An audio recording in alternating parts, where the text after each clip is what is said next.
ladies and gentlemen, welcome back to another broadcast of The Weekly with me, Neff. Please subscribe to the channel and share this video with a couple of friends and colleagues. Definitely helps us out a lot. So, just got done watching Final Destination Bloodlines.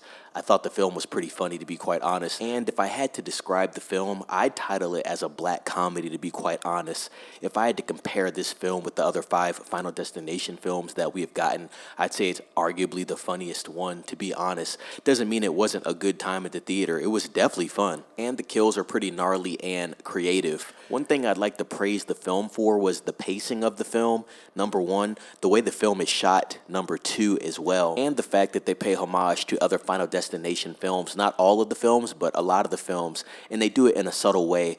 It's not too in your face, which makes it really cool, but it's like Easter eggs for someone that's looking for things like that. There's a lot of things that are going to show up that you're going to say, oh, I remember that from this film or that film. I thought the story was just okay. I think one thing that did add to it was the fact that they wrote it cleverly. So there is a lot of comedic dialogue sprinkled in there, and there are a few characters that help usher that in.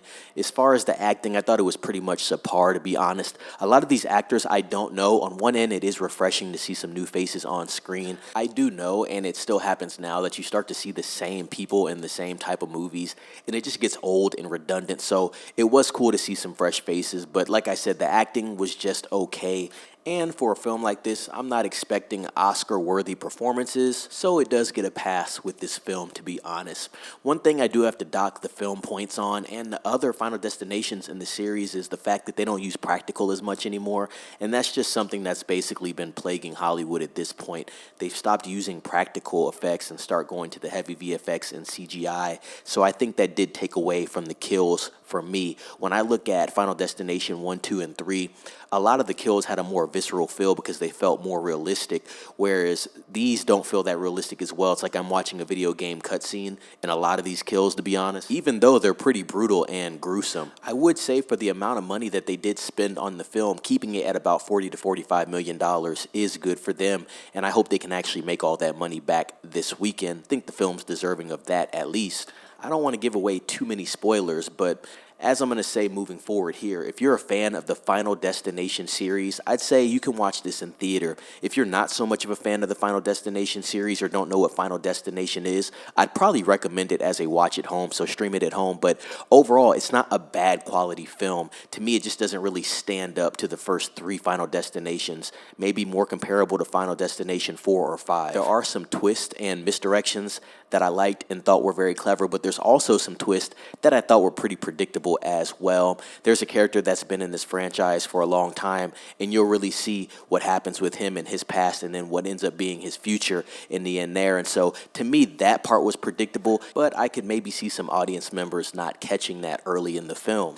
But personally, I think my favorite scene of the film was the MRI scanner scene. So if you've seen the film, you know what I'm talking about. If you haven't seen the film, don't want to spoil it, but it was a crazy kill. And then when you thought it was over, there was a buildup that leads to the conclusion of the kill as well. So that one was a really cool, interesting kill right there, and very creative on how they did that.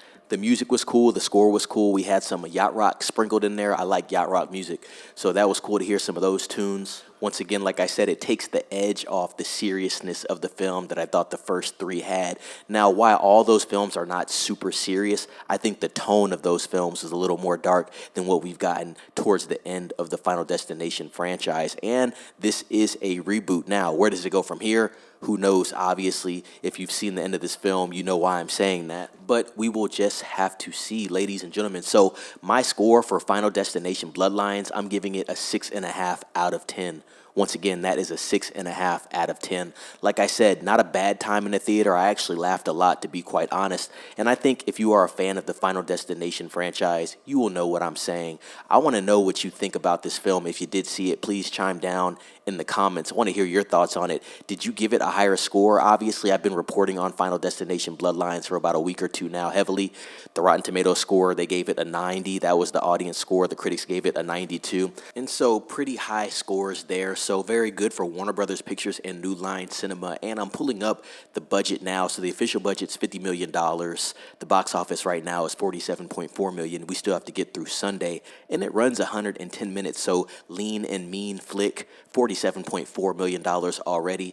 very good numbers for Final Destination Bloodlines. Very happy the film is doing well. And while I'm looking at it, let me just run through the cast, give these people their credit. Caitlin Sanawana, T.O. Briones, Richard Harmon, Owen Patrick Joyner, Anna Laura, Breck Bassinger, Tony Todd, and Raya Kilsdet are starring in this film. Directed by Zach Lipovsky and Adam Stein. Written by Guy Busick. Story by John Watts, Guy Busick, Lori Evans, Taylor.